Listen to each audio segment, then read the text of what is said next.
Menteri SDM Bahlil Lahadalia memberi sinyal harga bahan bakar minyak BBM non-subsidi Pertamax akan disesuaikan. Kepastiannya akan mengikuti harga minyak dunia.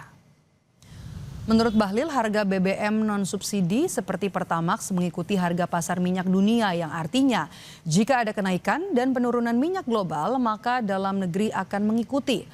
Bahlil menekankan beberapa harga BBM non-subsidi sudah naik karena mengikuti harga minyak global. Pasalnya dalam APBN ditetapkan harga minyak mentah di level $70 Amerika Serikat per barel, sedangkan harga minyak masih di atas $90 Amerika Serikat per barel. Kalau yang untuk BBM non subsidi itu ada penyesuaian harga. Tahap pertama mungkin sekarang dilakukan seperti sekarang. Tahap berikutnya kita lihat penyesuaian. Kalau harganya turun, ya nggak naik. Tapi kalau harganya begini terus, ya mungkin pasti ada penyesuaian. Karena kan yang bisa kita jamin negara, pemerintah bisa menjamin itu kan adalah harga subsidi. Dan itu kan peraturan Menteri SDM 2022 kan sudah jelas itu, ada formulasinya.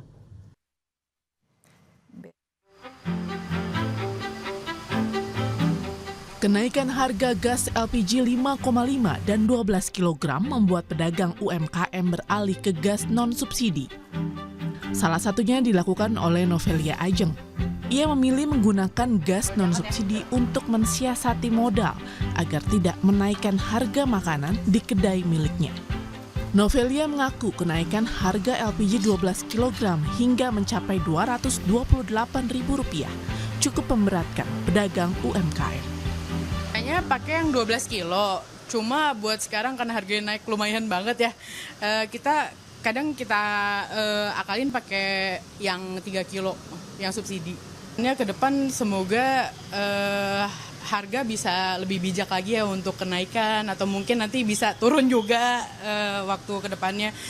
Ya paling gitu aja sih harapannya, karena kita UMKM kan sangat berpengaruh ya kalau ada kenaikan-kenaikan dari harga gas, plastik, bahan baku lainnya, dan nggak bisa semena-mena kita naikin harga jualnya gitu.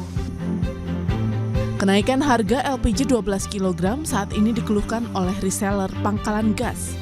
Pemilik pangkalan gas menyebut kenaikan gas LPG 12 kg membuat ia harus menambah modal penjualan. Sementara saat ini banyak pembeli gas LPG 12 kg yang beralih ke gas subsidi. 12 kilo stoknya udah kosong saya nih. Pas kosong naik, berarti kan harus nyiapin dana tambahan itu. Harapannya kita ya jangan terlalu naik. Ya kalau kita penjual juga susah, karena pembelinya enggak juga kan dia mikir-mikir. Berebutan 3 kilo jadinya sekarang. Menteri ISDM Bahlil Lahadalia memastikan bahwa kenaikan harga LPG non-subsidi dan kenaikan harga BBM non-subsidi terjadi karena mengikuti harga pasar. Bahlil menyebut bahwa ketika nantinya harga pasar turun, secara otomatis LPG dan BBM non-subsidi akan kembali turun. Pemerintah juga memastikan stok dan harga LPG 3 kg bersubsidi dalam kondisi aman. Nah, kenapa harganya naik?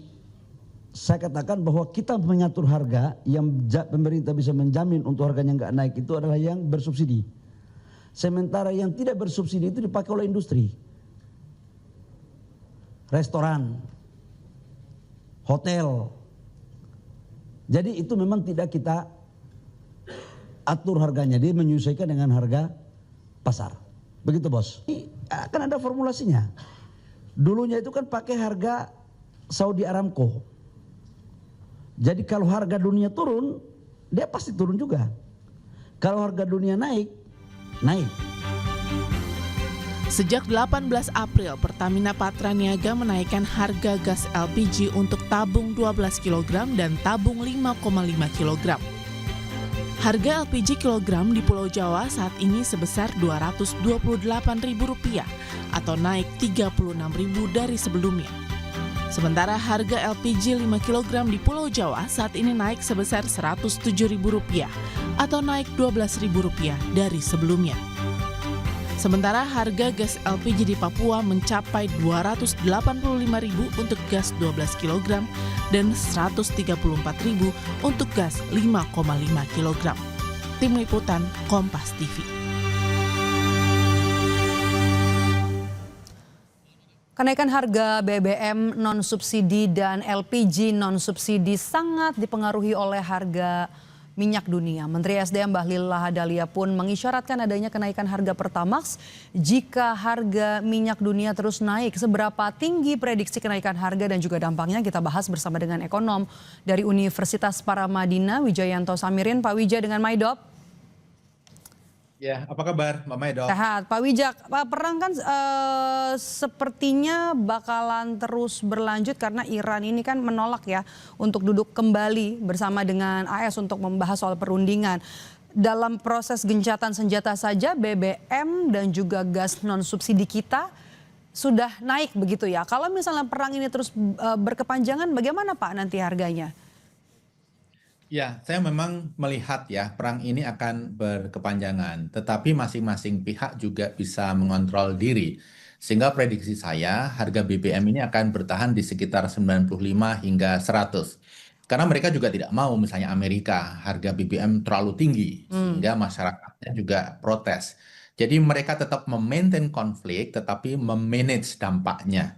Karena kalau salah satu harus mengalah, rasanya dalam situasi ini tidak mungkin. Jadi status quo dipertahankan, tetapi harga BBM diatur. Oke, jadi Anda mau bilang potensi untuk Pertamax naik ini dalam beberapa bulan ada, meskipun tadi ada batasnya 90 sampai 95 dolar per barrel ya? Ya, saya melihat begini. Apa yang dilakukan oleh pemerintah ini dengan menaikkan Pertamina Dex, kemudian Dex Lite, kemudian Pertamax Turbo, itu dampak bagi fiskal tidak seberapa. Karena dari sisi volume, ketiganya itu hanya mewakili sekitar 4,5% saja. Kalau memang ingin memperbaiki kondisi fiskal, ya mau tidak mau Pertamax itu akan dinaikkan. Karena Pertamax itu mewakili 10% konsumsi, jadi total menjadi 15%, lumayan begitu.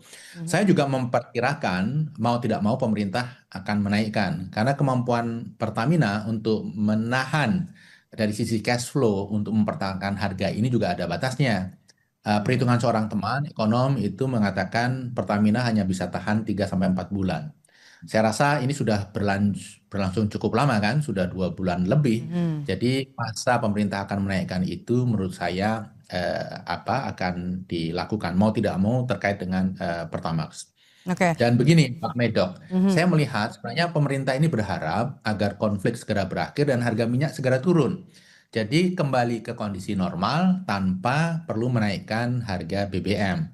Tapi rasanya prediksi pemerintah itu tidak akan terwujud. Yang terwujud adalah konflik berkepanjangan, harga bertahan di 95 hingga 100. Oke, seberapa kuat pemerintah bisa menahan harga Pertamax ini, harganya Pertamax dan juga Pertalite harganya tetap ada di angka sekarang ini?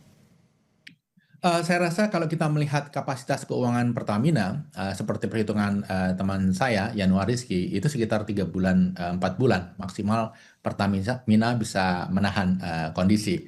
Nah ini sudah jalan 1,5 bulan, hampir 2 bulan, jadi memang kalau kita lihat tekanan harga dalam waktu dekat, pasti pemerintah akan melakukan adjustment terhadap harga Pertamax. Itu pun tidak terlalu membantu dari sisi fiskal, karena kombinasi Pertamax dan lain sebagainya itu baru 14,5% dari total volume. Karena yang banyak sekali volume yang dikonsumsi itu adalah biosolar dan Pertalite. Oke, dampaknya kan akan mempengaruhi daya beli masyarakat terhadap BBM non subsidi yang harganya ini sudah melambung tinggi, baik juga BBM dan juga LPG. Kemudian apa yang harus dilakukan pemerintah, Pak Wija? Ya, saya rasa memang selama ini pemerintah mengambil kebijakan yang terlalu berani. Negara lain kan kenaikan berapapun langsung terefleksikan di harga market. Jadi masyarakat tidak kaget. Ada kenaikan 2 dolar, 3 dolar, 5 dolar langsung harga naik. Nah saat ini pemerintah berusaha menahan sampai akhirnya tidak mampu. Kemudian seketika dinaikkan hingga 60%. Nah efek kejut ini yang sebenarnya kurang menguntungkan baik dari sisi masyarakat ataupun dari sisi pemerintah sendiri. Kalau untuk kenaikan harga LPG non subsidi, kemudian kalangan mana yang paling berdampak dan kemudian langkah cepat apa yang harus dilakukan oleh pemerintah? Saya rasa ini jelas ya, yang non subsidi itu kan dikonsumsi oleh banyak UMKM, kemudian juga Oke. keluarga menengah atas Tas. gitu ya. Dan kalau kita berbicara masyarakat kebanyakan mereka menggunakan yang 3 kilo dan 3 kilo itu 80% dari konsumsi. Jadi yang agak mengkhawatirkan begini Mbak Medok, karena gap antara harga subsidi dan non subsidi itu besar sekali, jadi kira-kira 3 kali lipat. Jadi 7.000 per kilogram versus 19.000 per kilogram. Yang dikhawatirkan adalah kebocoran. Jadi akan banyak upaya untuk mencoba menerobos batas subsidi ini dengan berbagai Oke. strategi. Sehingga menurut saya satu langkah yang harus ditekankan oleh pemerintah adalah ketepat sasaran dan sanksi bagi kelompok-kelompok yang berusaha mengambil untung dari perbedaan harga ini, baik ini LPG maupun terkait dengan BBM. Nah, kemudian kebijakan pemerintah yang lain yang perlu didorong menurut saya terkait BBM, ya pemerintah memang jika diperlukan ya kembali menggelontorkan BLT. Tetapi langkah yang menurut saya Stimulusnya itu lebih ya. edukatif, ya, yang lebih edukatif adalah memberikan diskon bagi public transportation. Jadi apakah selama 2 bulan, 3 bulan public transportation digratiskan atau bagaimana? Itu saya rasa lebih mendidik. Terkait dengan LPG, menurut saya mau tidak mau pemerintah harus meningkatkan jumlah volume LPG subsidi. Karena kalau kita lihat tadi UMKM pun kan akhirnya kemudian bergeser dari yang 5,5 kilo, dari yang 12 kilo ke 3 kilo. Jadi saya khawatir nanti volume yang subsidi ini tidak akan memadai. Tetapi begini, yang harus ditegakkan adalah pengoplos itu harus diakhiri. Karena sekarang ini banyak praktek mereka membeli 3 kiloan, ini kelompok besar ya, kemudian dipindah kelompok ke yang non subsidi, mereka mengambil margin yang luar biasa besar. Oke. Itu menurut saya yang bisa dilakukan. Oke.